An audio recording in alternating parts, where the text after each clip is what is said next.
seorang analis kredit senior berinisial ALE yang bekerja di salah satu bank pemerintah di Sulawesi Selatan, ditetapkan sebagai tersangka kasus dugaan korupsi oleh Kejati Sulsel.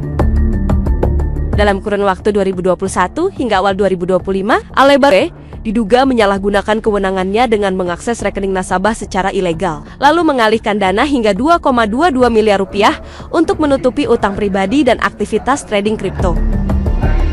Tersangka telah ditahan dan penyidikan terus dikembangkan untuk mengungkap kemungkinan keterlibatan pihak lain.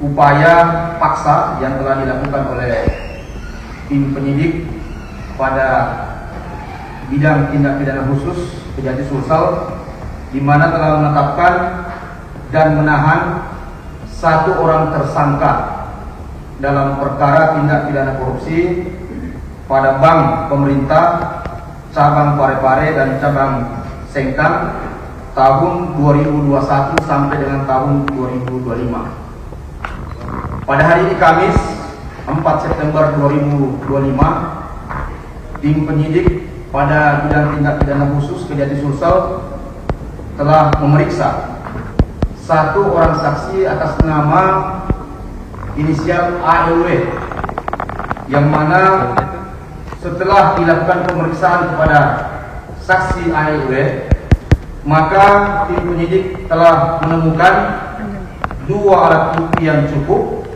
kemudian menetapkan saksi ALW tersebut sebagai tersangka.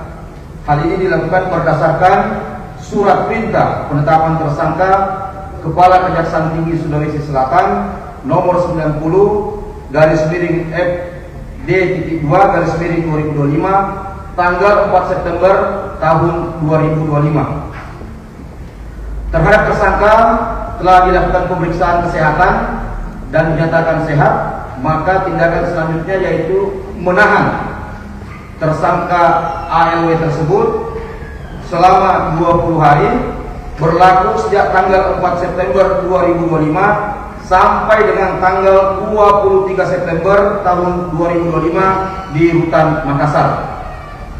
Adapun modus operandi terhadap perbuatan yang dilakukan oleh ALW dalam melakukan tindak pidana korupsi, yaitu melakukan perbuatan melawan hukum berupa penyalahgunaan dana pada rekening nasabah dan rekening buku tambahan untuk kepentingan pribadi, yaitu tersangka ALW membayar hutang pribadi dan menggunakan dana korupsi tersebut untuk kegiatan trading kripto.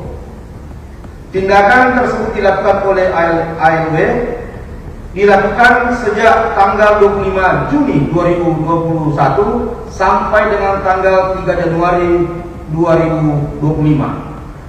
Akibat dari perbuatan tersangka ALW telah mengakibatkan kerugian bagi pihak bank pemerintah sebesar 2.225.000.000 rupiah. Tim penyidik khusus pada Kejati Sulsel masih terus mendalami dan mengembangkan keterlibatan pihak-pihak yang ikut bertanggung jawab dalam pencairan kredit tersebut.